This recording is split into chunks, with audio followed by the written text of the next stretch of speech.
When I was Carlton, the very first lecture actually that I went to during my first semester was one that talked about that transition of how we progress through time around the supernatural and around nature. And one of the very first things I remember thinking at the time was I had a essay or kind of like a really short, almost kind of like a journal that I had to kind of write and submit. And it was kind of, I think, the professor's way of just kind of wanting to get a general idea of what the class thought about the supernatural world. When I say supernatural, I mean by that um, something that's almost outside of what science can explain. So if you think of some of the stories we've been talking about that have miracles, some people might not agree that, those miracles even happened. So he just wanted to have an idea so he knows maybe, what kind of things can I talk about in the class that people can relate to. So I remember writing at the very first sentence of my writing of my essay was that I think of myself as somebody who's spiritual, which means I really love things that talk to my heart basically or resonate with me. But I don't really know how I feel about organized religion. Now, organized religion means doing something that everybody does just because everybody does it. So almost following a certain way of doing something. Now, the reason I think this way is because I had already learned that I know I'm different in the way that I think, in the way that I learn, in the way I like my style, in the way my nervous system is. Like I'm someone who's kind of quiet and I like to spend a lot of time by myself learning. And so it's almost like I like doing what a lot of the people do when they go to a mosque or a temple or to celebrations or to like dinner parties. But even then, I usually kind of hang out and kind of observe. Like I like to learn all the different things that people are interested in. So I think that kind of helped me understand a little bit about um, why people like to study sociology and why people like to study anthropology and these studies that are about people basically, and especially about people over time and from different parts of the world. So this professor, near I think the beginning of like the first week or the first maybe month of that class, he started to talk to us about, yeah, that's true. Like we started talking about, or when we started writing about cultures and the world, we started maybe thinking about the world as it's full of magic, like everything, we don't really know how to explain it yet. So think back to like the creation story. Like we thought maybe like Adam's first job was to create a shovel or like a hoe, like it's called a hoe, where it's basically it looks like a hammer, but on two ends it's kind of sharp, and then it's got a stick. So it's something that you can kind of dig into the earth with to kind of turn the earth over and then maybe find what's under the earth. So um, to my understanding, everything would have been like, what if we find gems? Like what happens then? Or what if we find like carrots were already growing? Like who even knows, right? So to them it would be like magical. Maybe they didn't have the word magic understood in their mind yet, but that's basically what they thought it was. Anything that was like, oh, cool, it's new, and we don't know how it happened. So after that, maybe it became we're starting to understand language. So then it became, wow, some things move on their own. I wonder what moves it. And then they thought, maybe spirit is what it is. So then, hey, wait, we move, so we have spirit and animals have spirit. So they're thinking about all these words. And eventually it got to science and the scientific method. And then it got to religion, which is, well, what, maybe God and the spirit are all together. And then they started to think about, well, what does God tell us about how we think? And then they started to think, okay, so science is telling us to use our brain, and then God's telling us to use our heart, and we put the two together and we start to grow until here we are in actual technology, which is electronics that we plug into the wall. Now, back then, anything that was like, if you think, for example, of a horse and buggy, that buggy that's attached to the horse is a technology, but back then it was a technology that's called something that was relative to that time because it's in the olden days. So back then it was the most advanced thing. Now, because we've moved on beyond it, it looks like it's like not really. We have cars now and we have trains and we have airplanes and rockets and all these really, really big building, sorry, new technologies that are building on this original kind of pioneered idea of like transportation, for example. Now, when people originally start to think of how to build a new idea, sometimes they'll think about I need something to show me a concrete um, representation of it. So if Eve, for example, was saying, mm, eat, right? Like she doesn't know and she's just looking like around. Maybe she's first digging with her hand, and that's how they decided, let's find something pointy and make it. So this is literal. This means like I'm doing something with my hand, and I'm not even using words. I'm just saying like this, right? And then they start to say, and then they finally think, dig, and then they're like, oh, let's dig, and then they dig, and then as they're eating, they're like, eat, and that's how basically we think that, um, like the very, very early humans, or like after Adam, um, it was maybe created by a little bit, maybe people forgot language and then they started to learn it all over again. Like who even knows, right? Because people might have been dispersed all over the world. We don't really know. Everybody's thinking of their own kind of imagination story. But if you think of, I want to like think along those lines and I want to create a story too, then why not, right? So then we have to think about, well, what if I want to think that way, but I also want to look at scripture. So I want to look at the Bible and I want to see what the Bible says about those creation stories. So maybe I'm reading and then I see, oh my goodness, in the Bible it says that men and women have to take care of each other. And you're like, hey, that's cool. That is like Adam and Eve. And then you're like, I want to see what comes after that.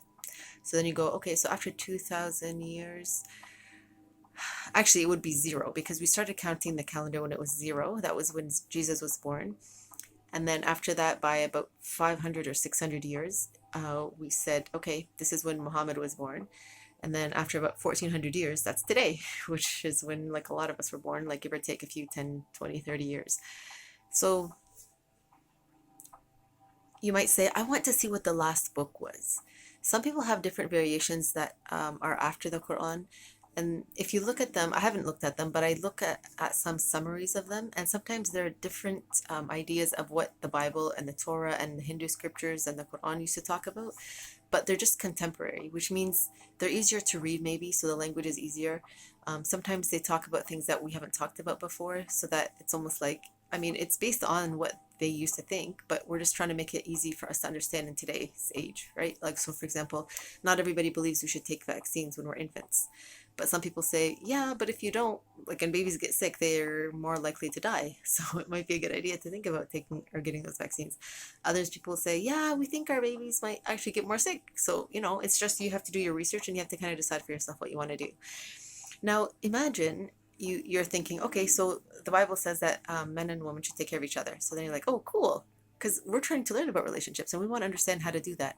But before that, we want to understand how to take care of ourselves. Because if you take care of yourself, you'll know how to take care of somebody else and they'll do the same. So then you go, I'm going to go look in the Quran and I want to see what it says there. And then you're reading and it talks about how to be respectful of each other's bodies, each other's likes and dislikes. When people have families, like when you can invite yourself over and when you should kind of take a hint and be like, if you see that they're getting tired, you should excuse yourself so that they don't feel like we have to kick you out because you're staying for too long, fun things like that. But then you get to a point where it says men should take care of women. So that's like, oh, that's like a warm, fuzzy feeling, especially at the Prophet's time when, like, because like people live just in like this open land and anybody could basically creep up like and be like, I'm gonna steal this woman, and then he walks away with her and she's like, I can't defend myself, like what am I gonna do, like, and because women they tend to be almost like it's different than today, where today like anybody can go to the gym and build up their body, whereas back then maybe it wasn't the same. So women almost feel like men can be stronger, and God already made some of the hormones in men and women to be a little bit different, so that it's easier for men to build muscle and be stronger than it is for women. So I remember reading a verse that said um, sometimes God actually creates times where some of the verses that he revealed to the prophet can almost be removed or almost like excused, as though to say, somebody asked a question, and so God sent down a revelation with the archangel, And then later on, something else happened. And then God said, oh, we're going to take that earlier answer out and we're going to give this one instead.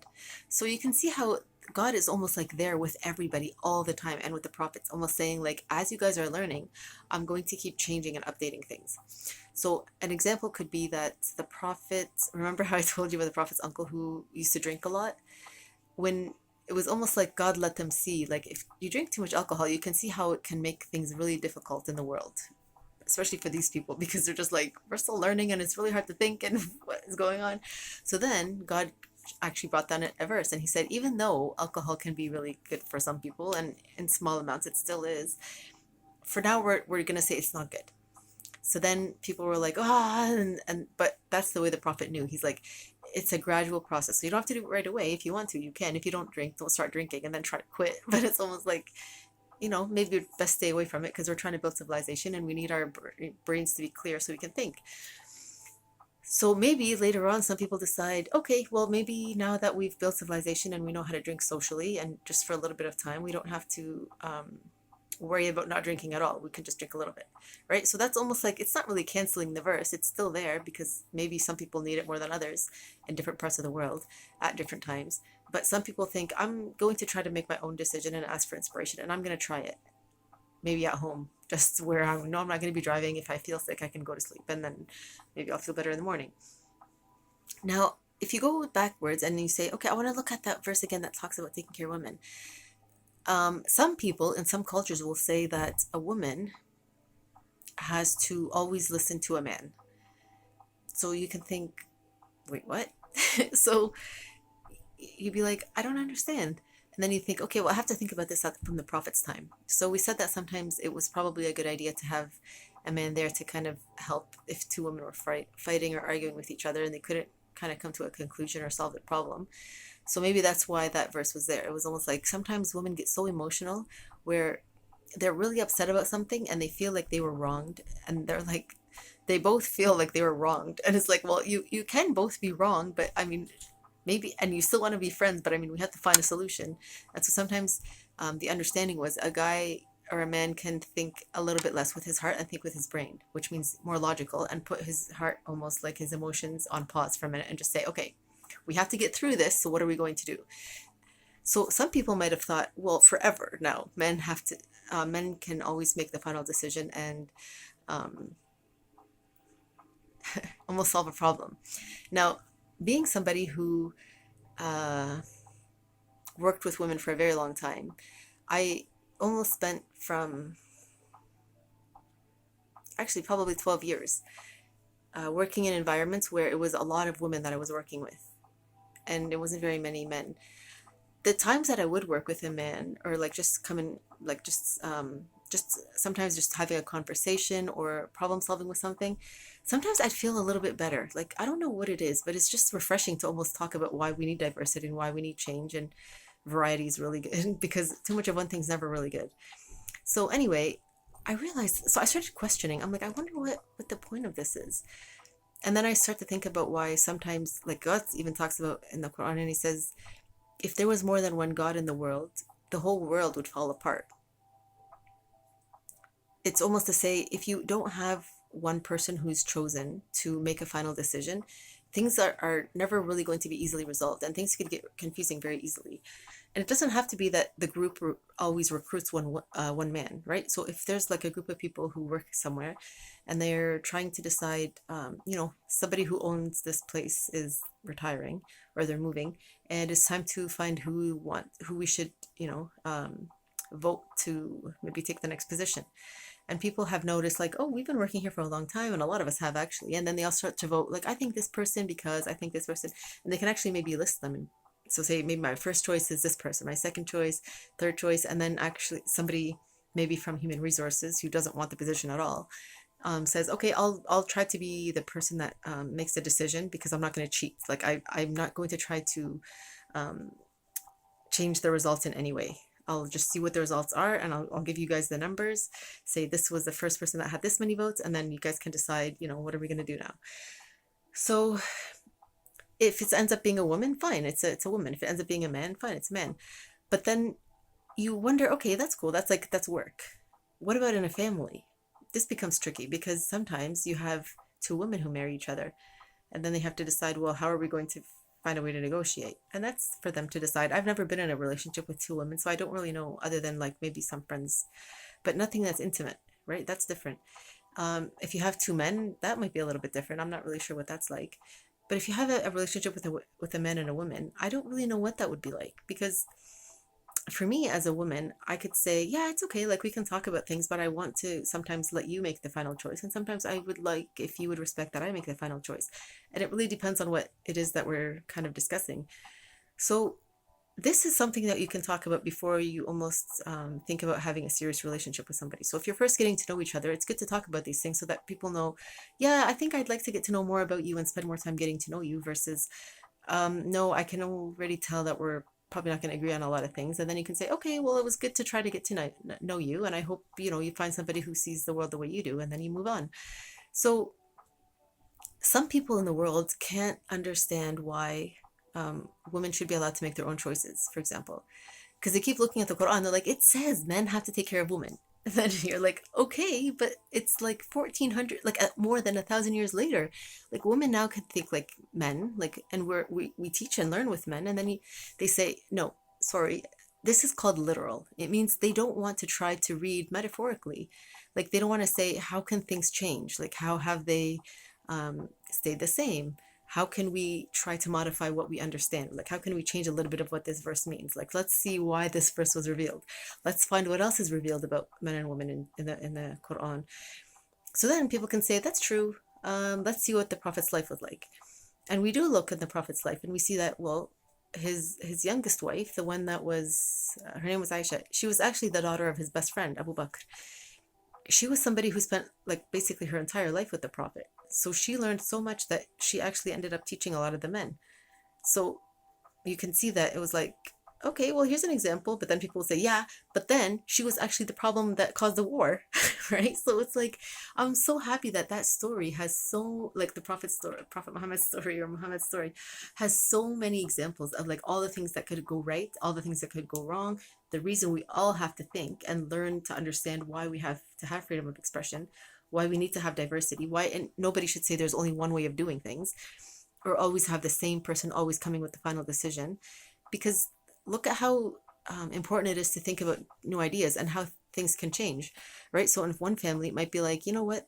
The man says, you know what? You've learned a lot about something. I would like you to make most of the decisions. And if it's something regarding um, like construction, for example, because I'm really good at constructing, I can take care of that, right? If it's something that involves something about the finances, like how to budget, because you've studied that in your entire life, why don't you take care of that? So then it's almost like, okay, we both need to be talking about each other with it so that we're learning with each other as we're making decisions. But at least now we know, like, okay, this is kind of something that I can worry about. That way I'll leave the other ideas to you, and then we're not confused, or we don't feel like we have to do everything, or we're not doing anything at all. So the reason I'm talking about this is because when people are literal like that about everything in life, it makes it very hard for us to have a conversation or to communicate. Because if I say, I'm going to go, this is actually something that Mr. Bean does. He does a really good job of showing what literal is and then what metaphorical is, or like abstract. So if I say, I'm going to go and this is going to be a very these tend to be really slang words, right? If some people say, I'm going to go for a dump, right? This is really old. People don't even say this anymore. But imagine what that means. Like it could mean I'm going to go clear my brain, right? Like I'm just going to go like empty out my brain of all these ideas that I don't want anymore. Like going to a wasteland, like a place that's just open and people just put garbage in it and then they leave, right? Some people used to say it means I need to go to the washroom and I need to do number two. And then some people might say, I am going to actually jump into a pool. It's almost like a cannonball, right? But like maybe they have to do flips. So they're thinking of like a new creative way of thinking of something. Now, if somebody thinks literally, they might be like, I'm going to go to make a dump. So they might be like, I don't even know what that means. So they might just go and like, are you going to come push me? Like, what is it? So in this way, when people have like these tricky ways of thinking and everything is exactly literal, it actually gets really frustrating. And people don't even know what to think and they almost want to get mad. And they're just like, why don't you want to think in like more abstract terms? And then if you try to explain to them, they like, it's just like, I'm stuck. So this is what we know about some people. That's just actually the way their brain works. And this is called autism. And with autism, it's almost like my brain is learning that when I do one thing, the result is another. So if I push, I know that something's going to fall down. If somebody tells me, give yourself a push, meaning like try to motivate yourself to, go outside and play, they'll be like, what do you mean, like give myself a push? Like, what? Right? So sometimes I make fun of it, like in a way as though, it can be funny. The way Mr. Bean does it is funny. Or there's when I was a kid, it used to be Amelia Bedilia. Like it's just a way of making light of language. And sometimes it's called a pun or just being playful with language. But then now that we're learning about learning styles, we learn that, wow, like there are actual brains that have trouble working until they can find what abstract ideas are and what metaphor is. And so now we have to kind of be careful and sensitive around making jokes about this thing. The reason I bring this up is in religion, everything is a metaphor. Like it's going to be very, very hard for you to find anything that's literal like that. So to me, that's almost a reminder that in a postmodern world, it's almost like God is saying, I have a lot of people who have this new learning style around autism that almost everybody, I'm sure, has some kind of part of that autism in their body, like in their mind, the way they think. And I want this to be there to help us all understand that we already have hearts that are Islam. Islam means the heart is already built to beat. It's not going to say, no, I don't want to beat, because if it does, it dies, right? So it's almost saying that everything in the world already is part of the universe and doing its job. It's already part of the heart of the world and the mind of the world. So to say that somebody's not Muslim or somebody's not practicing Islam is almost to say, like, I'm pretending that I'm God and I think that I know more than God what your heart is. So if you think about that, you're like, wait, no, wait a minute. I think I just understand language the wrong way, right? Because then you're trying to be inclusive now, and you're trying to say we're all the same with what our body can do. What is different, which is really cool, is that the diversity of how we understand the reason we have different things that our body can do, and how we all use our bodies in different ways. By doing that, now we almost really want to learn what our bodies can do, and excuse me, the different skills that we have, the different talents that we have, the new imaginations we can have about the things that we can do. And then it doesn't become something that is troublesome, because that's basically where the problems usually are when we think about relationships, and especially those ones that involve people who really care a lot about scripture, or like books like the Torah, the Bible, and the Quran, or the Hindu scriptures. Because people usually start to think about all the things that they value, and they say, the reason I value this is because I know I read in the Quran that we can do this and I want to do that. And then it's like, okay, well, that's fine, we can do that too. But then they say, but I understand it this way. And somebody will say, well, I understand it this way. And they both want to say, well, my way's right. But you're like, but I mean, they're both right. You just have to see if you love each other enough to compromise and see if you can work with both habits. And if you can't, then sorry, I guess you're just not loving each other enough to make your understandings kind of integrate enough, or like work together enough so that you can get along. Now, this becomes even a bigger problem if people don't understand the language, because we know that the Quran was in Arabic, but it was in Arabic that was a long time ago. So even the Arabic that people speak today is very different from the Quran that the Arabic is, the Arabic that the Quran is, sorry. So, and there you go. So Arabic, we know it starts from one side and it moves this way, whereas English, it starts this way. So it's like you have to understand all of this when you try to understand the Quran and just say, I'm just going to read it that says, like, for example, God loves to give a lot of examples, right? It's almost to help us understand something in an abstract way. So God will say, the only way to understand how large God is to think about the smallest thing that you can see and then wonder about that. So if you're like, whoa, it's like the opposite, right? Because remember when we talked about the universe, if it's so big that you're like, I can't grasp how big God is, then God says, okay, then find the smallest thing and wonder about God that way. And then when you look up, you're going to be like, nope, I can't even get to that big. If I just look from an ant's perspective to a human, I'm going to be like, how big are you? Like, because it's really, really big. You can't see. So in that way, you can understand how it's all metaphor.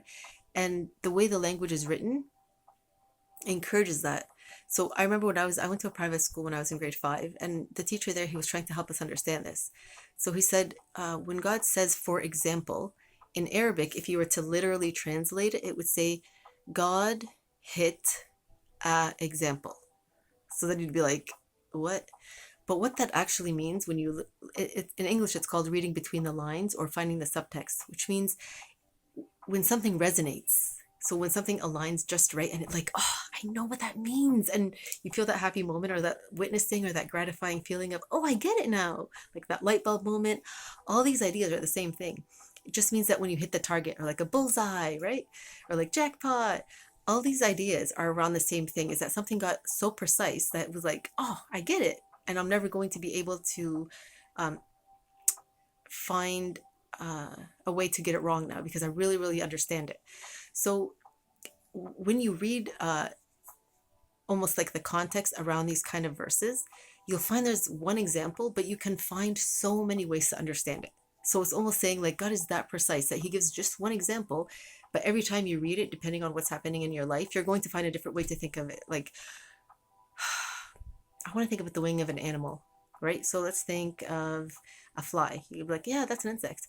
And then you think, oh, wait, that's already a little bit of nuance because it's not really an animal. An animal has fur. And then you think, okay, what about a bird? You're like, no, a bird is different because it doesn't have live birth. It has eggs.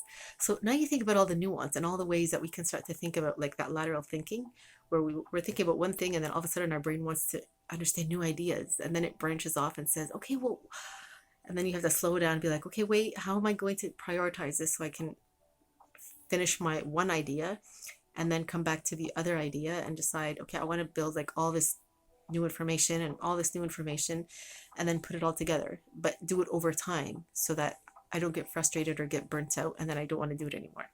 So that's basically what teachers do. Like when you go at the beginning of the year, they tell you, um, today I'm going to talk to you about all the things that we are planning to learn for the year. And they'll give you maybe a whole list. And like I said, some teachers might say, no, I want you guys to tell me, and I'm going to take all the answers that you gave me and I'm going to create what we're going to learn for the whole year. But then what they do is they actually find ways to help you reach that goal. So if you find you want to understand what makes rainbows show up in the sky, right? So then they'll wow, that's like a huge topic. You can spend the whole year studying that in a lot of different details. So you'll find that one idea will lead to another, and it'll bring you back to the original idea, and then it'll lead you to another, and then it'll lead you to other. And you can go into art about it. You can understand all the different ways that we mix colors from that, and why sometimes we have almost two rainbows that sometimes show up, and sometimes just one, and you can't really see the other one. So this is what we really love about learning, and that we want to almost maintain throughout life. And when you get to literal learning, it takes away from that endless amount of opportunity for ideas to kind of build.